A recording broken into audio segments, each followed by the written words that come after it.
Hello, this is Braden Matson, co-founder of growthquotient.com. This is the Brand Burger podcast. If you like this show or episode, please do rate it and or share it. That helps me out a ton. Also, if you want to be a guest, just drop me a line on LinkedIn and we will set it up. Thank you very much for listening. And without further ado, super stoked to get into today's episode. Let's go.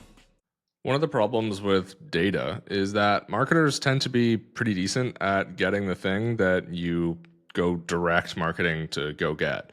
The problem is that not everything, of course, right, is concordant, meaning out of a set of many different variables, a lot of those variables actually do not vary in the same direction. So like, for example, leads, just like leads pulled from platform or CRM or whatever, may or may not correlate at all to revenue or business outcomes. And so the problem is when you give a directive to marketing, when you incentivize marketing on whatever that thing is, if that thing leads traffic conversions even, right? Even if the conversion is working properly, whatever that is might not have anything to do with what you actually want, which is revenue, profitability, market share.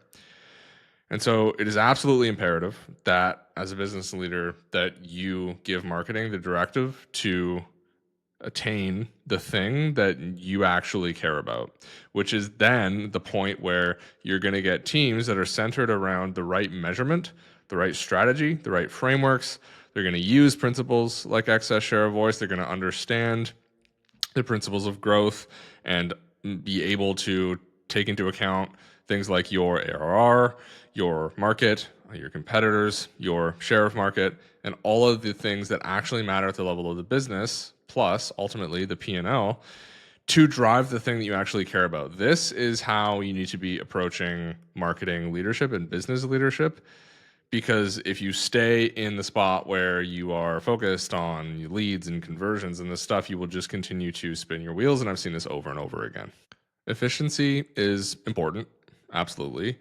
But I think over the last couple years, especially as a lot of VC funding has either dried up or just become incredibly difficult to obtain, cheap cash, like we don't live in that world anymore. And so a lot of marketing teams are given this directive to hit the same growth goals or marginally reduce growth goals with a smaller budget. Now, it isn't just a flippant thing to say like, yeah, that's probably not going to happen. There are principles, well-known principles, particularly that of share of voice and excess share of voice, that basically render that not impossible. There are exceptions, but what I'm getting to is that in a lot of cases, like marketing is kind of asked to play outside the bounds of reality. And it's not responsible. And here's the thing. That's actually coming from a P&L centric view, because the more time that you waste incentivizing stuff that's just never going to happen, the more that, guess what, your teams are demotivated, right? No one ever hits their goals, which what happens when people don't hit their goals? They burn out, they leave negative reviews on Glassdoor, they churn, and then what happens? Now you have to front up even more cash to continue acquiring new talent, and it's just this endless cycle. This is what happens when we have siloed, like ruthlessly siloed thinking that doesn't take a systems thinking approach into account to be able to zoom out and say, wait a minute, what are we actually trying to achieve? Do we have those resources? Is it better to, for this year, maintain our market share and acquire efficiency at other line items of the P&L so that next year, when we're projected to get a cash injection, we can then focus on growth? Like, this is the level of thinking that I think is just absent in a lot of organizations. And again, it isn't reasonable to give marketing a directive that everyone knows full well isn't going to be attained. And again, me saying that is actually because I care about the bottom line in the P&L as well as people. But like, being unreasonable isn't good for business outcomes, because the thing that I've heard in response to this in a lot of cases is just like, well, this is how the world works, bruh. It's just how the world works. And what I'm saying is that commercial outcomes actually don't care about how you think the world works. Business outcomes and commercial outcomes are contingent on how the world actually works. So stop giving marketing directives and goals that, first of all, just are the wrong thing, that have nothing to do with market share and revenue and profit, but that are actually attainable so that you retain your team, so that your Glassdoor reviews are really great and you can continue to acquire right talent and great talent. This is how the whole system works together. When you focus on one tiny little piece of it, it just doesn't work. And I've seen that over and over again. There's a better way to do it. One of the most difficult things I've observed in my marketing career is ultimately that chaos at the top, so chaos that starts with the CEO, permeates itself down necessarily. It just like it's a law. I mean, it's not a literal law, don't quote me, but like it just this is just how it works. So if as a founder or CEO, you do not have business strategy clarity, you do not have a consistency or discipline, if there is chaos at the top, not going to work. Just straight up. You got to get your house in order. And yes, it's hard. It's complicated. It's uncomfortable, but like the things that the top tolerates. Okay. So like CEO wears a suit into the office every single day. You're going to bet that your employees are going to do the same thing. So it doesn't matter whether this is like office politics or the strategy or the business, like get your house in order at the top. You cannot expect from others what you do not demand of yourself first. Positioning needs to be done after segmentation, and it should be done in conjunction with targeting, right? Which is ultimately like where to play and how to win.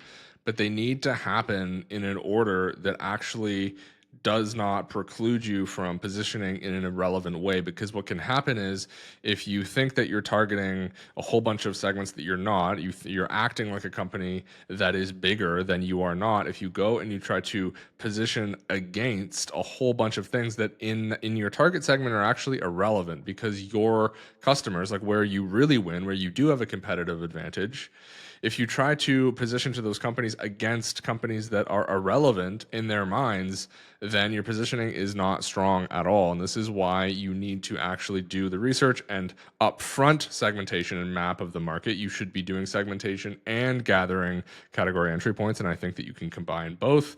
I don't think that they're necessarily competitive of one another, but the point is you need to get the map first. And then you need to conduct your positioning alongside the choice of targeting, right? So you have your map of the market and you can choose which segments and category entry points to focus on. And that's ultimately going to be in line with your positioning. But if you start with positioning, right, you just kind of look at do we deliver value, and you actually don't talk to customers, you don't do any research of any kind, you don't uncover category entry points, and you don't do any kind of thorough or proper segmentation, your positioning that follows from that is also not going to work. One of the most significant mistakes I've seen in B2B marketing is combining targeting out of market buyers, thinking that you are creating awareness, but then using feature messaging. The reason this absolutely fails is because when you're marketing to someone who isn't actively in market, what you should be trying to do is create a memory so that that memory ultimately contains financial or commercial value, because that person is going to think of you in a buying situation.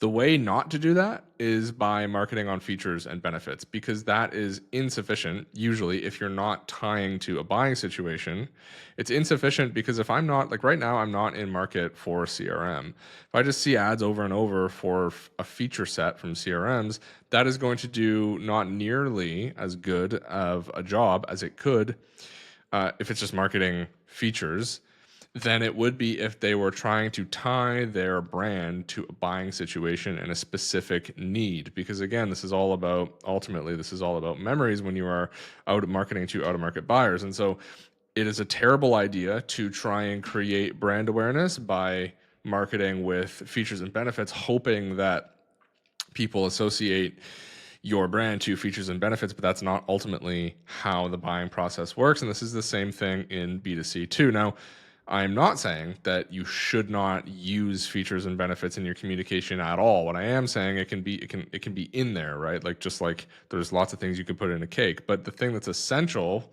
for a cake is some kind of flour. And so in this case, it's the same thing. You need the core of it, which is the association, to create the memory between a buying situation and a specific need and your brand. Now, you can actually do that without features and benefits, so that when a person comes in market, all of your in market communications, your sales collateral, general, right? Your Google Ads landing pages, your direct response landing pages, your feature and pricing pages, so that when people actually are in market and they go to the site, that you have all that information there. But from a marketing communications perspective, both paid and organic, you should be thinking about this from the perspective of needs and entry points and memory creation, and not marketing to out of market buyers with only feature and benefit messaging. It will not work.